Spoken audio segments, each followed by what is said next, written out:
Então a gente, talvez ser esse último assunto, a gente explorar um pouquinho mais sobre esse novo ensino médio que vem sendo divulgado. Me espantou muito, e eu queria entender um pouco melhor também a proposta em si. Só que o que me espantou também muito foi a quantidade de dinheiro que eu imagino que o MEC tenha despendido para comunicação disso. Porque eu Nossa. vi na Globo assim, propaganda de mais de 30 segundos, propagandas grandes, no esquema de filme, tá ligado? Era um esquema de filme. Divulgando com umas cenas e locais diferentes, uma parada de divulgação pesada. Então eu queria entender um pouco melhor a sua visão, você atuando dentro desse meio, qual que é de fato o impacto desse novo ensino médio, que pelo que eu vi é muito muito mais direcionar mais ainda as novas gerações para um comportamento muito robotizado, né? Dentro da vida dessas pessoas, tá ligado? Dentro do sistema que a gente vive. Então eu queria ouvir um pouco sobre isso de você, por favor. Bom, a reforma do ensino médio é simplesmente o maior desmonte sistemático da história da educação brasileira. Eu acho que tá pau a pau ali com 64, que a gente tinha uma reorganização muito positiva da construção da nova educação, né? Você pega, assim, o modelo que o Jango, por exemplo, pensava, com Paulo Freire, inclusive, assim, era Sim. muito à esquerda, só que isso não chegou a ser aplicado. No caso da reforma do ensino médio, a gente tem alguns elementos que eu acho importante a gente pensar aqui quando a gente vai falar do projeto em si e da ideia do novo ensino médio. Primeira coisa aqui, para que serve o novo ensino médio? Desde 2008, a gente sabe que a gente está vivendo uma das crises do capitalismo, né? O capitalismo é cíclico e em 2008 veio uma primeira crise completamente devastadora. Desde 2008, 2009, existe uma pressão pelas reformas. Isso culmina, inclusive, no golpe de 2016. Assim. Essa pressão por reformas é uma maneira... Sabe aquela frase que a Fiesp usava? Nós não vamos pagar o pato? Uhum. A Sim. ideia era, quem vai pagar o pato na crise são os pobres. Porque, assim, toda vez que existe um governo de conciliação, na prática, rico tá de boa. E pobre vive bem com migalha, né? É essa ideia basilar. Quando vem uma crise do capitalismo, a gente começa a viver um período de instabilidade econômica. E aí os ricos não querem que pobres tenham nem mais as migalhas. Querem o bolo inteiro, assim. E aí é uma coisa interessante em relação a isso, que é a reforma, o novo ensino médio, ele foi uma das primeiras propostas de reforma. Ela surge junto da ideia de... Vocês terem ideia? Vocês lembram quando estava tendo a ideia de reforma de cárcere? Eu não lembro o nome direito, mas que era para que adolescentes pudessem ser presos com menor idade penal. Sim. A menor idade Lembro. penal. É isso. Debate é sobre a isso, o maioridade, nome que lembro. eles usavam. Ali já existia a ideia de uma educação tecnicista. Uhum. Só que a gente teve condições de barrar. Nos anos seguintes, nasce um movimento, que o nome é Movimento pela Base. Ele foi idealizado por uma série de empresas, dentre elas a Croton, que é dona de mais de 20 universidades privadas, e eu vou te explicar para vocês o que a universidade privada vai se beneficiar. É algo que eu queria ter falado no meu vídeo, mas por causa de tempo eu não consegui falar, e eu pretendo fazer isso quando eu vou falar do ensino superior no Brasil. E, além disso, tem bancos, né? O Itaú tá, o Unibanco tá, você pega a Fundação Lehman, como tudo de ruim que tem no Brasil, os caras tá, a própria Fiesp, enfim, um bando de vários grupos de burgueses. E aí, o que essa galera quer, em última instância? O que significa o ensino médio? A gente vivia um período onde que tinha um número maior de gente pobre ingressando no ensino superior. Existe um dado que mostra que a maioria das pessoas que tem essa formação, principalmente nas federais, né, a gente sabe que foram construídos na última década muitas universidades públicas, muitos espaços de pesquisa, né? Tá longe de ser o ideal. Inclusive, por meio do do FIES às empresas, o grupo Croton ficou tão grande, inclusive, que eles estavam recebendo dinheiro também, senão eles não teriam permitido esse número imenso de universidades que foram criados, esses institutos de educação. E aí passa a nascer também grandes cursos técnicos. E uma pressão maior para que os pobres deixem de alçar o ensino superior e passem a se prepararem para o mercado de trabalho.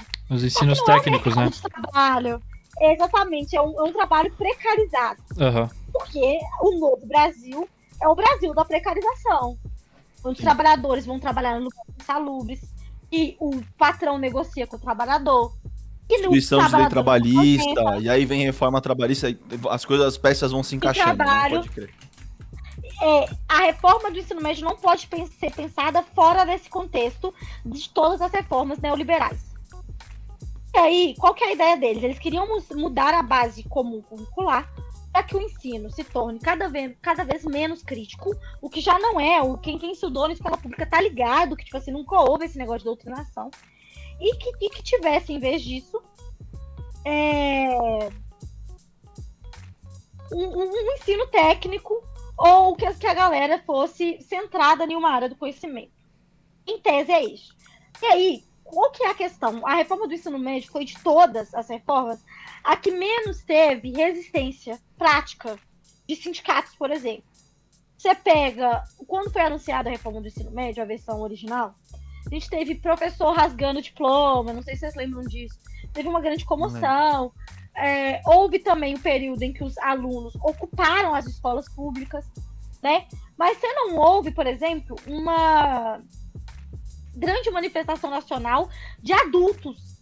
Porque a reforma do ensino médio, e aí anotem isso que eu vou falar, de todas as reformas que passou, inclusive a trabalhista, a da Previdência e todas essas desgraças que a gente vive, a reforma do ensino médio foi a melhor trabalhada em termos de aparência para cobrir a essência. A melhor trabalhada na campanha de marketing e de propaganda. Por quê? Porque é a reforma do ensino médio que vai garantir a permanência desse modelo. Não é a reforma trabalhista, não é a reforma da Previdência. É uma reforma de base, né? É a reforma do ensino médio, é isso. É tipo um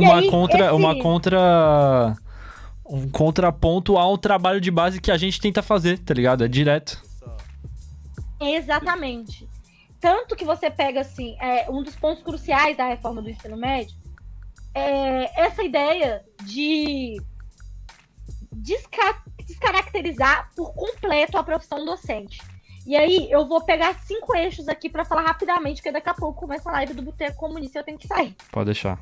Mas vamos lá. O primeiro eixo que eu gostaria de falar aqui com vocês é essa ideia de um ensino integral. Por que eles escolheram que a reforma do ensino médio viria junto de um ensino integral? Porque é uma pauta que a esquerda historicamente sempre defendeu.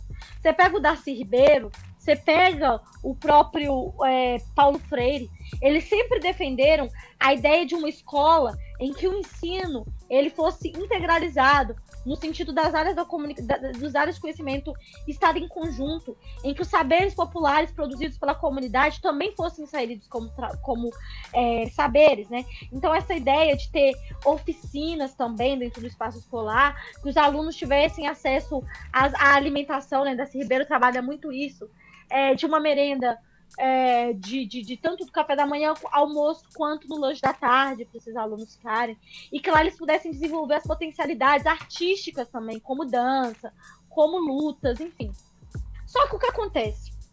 Eles pegam essa ideia e se caracterizam completamente, porque não é uma reforma que vai transformar o ensino em um ensino integralizado. Pelo contrário, ele é extremamente separatista e segregador.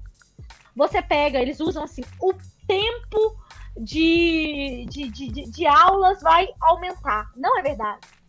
O tempo, eles diminuíram.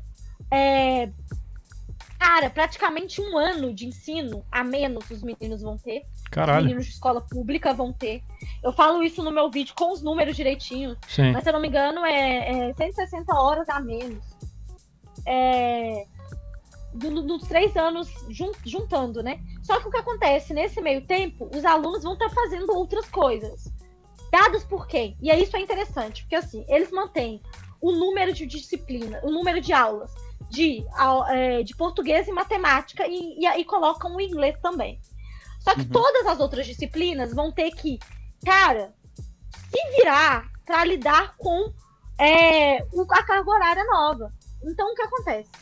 Vamos supor que antes você, Dan, tinha 10 horas para fazer numa semana. Você, Renato, você da outra disciplina, você também tinha 10 horas. Então tá separado assim. O que eles falam? Não, as outras disciplinas foram mantidas a carga horária. Só que não, é a mesma coisa de eu ter falado assim, vocês dois é 10 horas. Aí o Dan fala, tá, mas quanto tempo eu fico? Quanto tempo ele fica? Se virem. É basicamente isso. Porque eles falam que é de acordo com a escola que vai decidir isso. Uhum. Então, por exemplo, existem tópicos. Você pega o ensino de... Vou pegar o ensino de Química e de Filosofia. Só pra vocês verem que eu não tô falando só de humanas. Química e Filosofia já tinha uma carga reduzida. Agora elas vão estar disputando o tempo. Fica a critério da escola saber quanto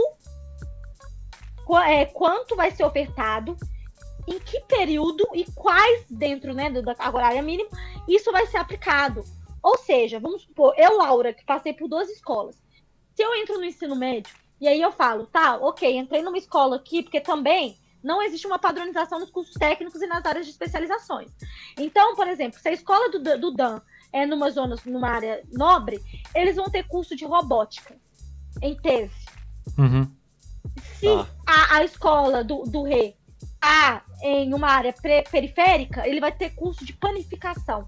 Caralho. É dentro das possibilidades da escola. Então, vamos supor que eu entro e eu falo assim, quero biologia, mãe se vira, me arruma aí uma escola, porque perto da minha casa não tem. Mas eu quero me fazer especialização em biologia. Primeiro, que eu não vou ter isso. O que me garante nesse aprofundamento é o seguinte, eles vão criar uma disciplina que vão ter tópicos sobre ciências da natureza. Então, por exemplo, eu vou criar aqui agora uma disciplina que o nome vai ser Botânica e Construção de, sei lá, viveiros. Pronto, criei minha especialização na minha escola. E aí, se eu entro numa escola em que, por exemplo, foi decidido que filosofia vai ser dada em 5 aulas em 1 ano, por exemplo, isso é possível. É literalmente isso. Durante todo o ensino médio, é possível que uma pessoa tenha 5 aulas de filosofia. Já não era bom, né? Já não era bom antes, já era super merda. E é isso que eu vou falar, tipo assim. E aí o que acontece? 5 aulas de filosofia durante o ano, e aí a escola decide que isso vai ser dado no primeiro ano, que isso vai ser dado no 3º ano. Aí eu entro, começo a fazer a minha oficina, por algum motivo eu preciso de sair da escola. Vou para uma escola de um outro bairro, sei lá, aconteceu alguma coisa na minha família, eu tive que mudar. Nesse outro bairro, se eu tiver uma escola que deu filosofia a 5 disciplinas no primeiro período, no primeiro ano do ensino médio, quer dizer. Uhum. E eu tava numa escola que seria dado no 3º. Eu perdi filosofia. Eu não vou ter aula de filosofia. Ah, Laura, mas aí você tá falando errado, porque é aula por crédito. Nossa. Literalmente, você pode pegar qualquer coisa. Por exemplo, eu fui numa palestra sobre botânica, isso vai contar nas minhas aulas sobre minha especialização em ciências da natureza. E outra coisa, esses cursos, os cursos que são principalmente do ensino técnico, podem ser dados por coaches ou pessoas que têm notório saber. Notório saber foi criado por uma causa muito boa, que é essa ideia de reconhecer que não é só os saberes acadêmicos que importam. Uhum. Só que nesse caso já nasceu, e eu quero que as pessoas que estão me ouvindo, e vocês dois também, terminando essa live, joguem no Google, curso de diploma de notório saber. Existem uma máquina, inclusive, dessas empresas que financiaram a reforma do ensino médio, que estão vendendo cursos de notório saber em 72 horas. Em 72 horas, caralho, é possível que um cara formado com notório saber em qualquer coisa dê oficina para os filhos de pobre. E é isso o novo ensino médio, assim, de maneira bem grosseira. Não esquece de deixar o like, um comentário pra fortalecer a gente no engajamento, se inscreve no canal, ativa o sino e segue a gente lá nas redes sociais pra acompanhar as novidades de sempre. Fechou? Tamo junto. Beijos na banguela.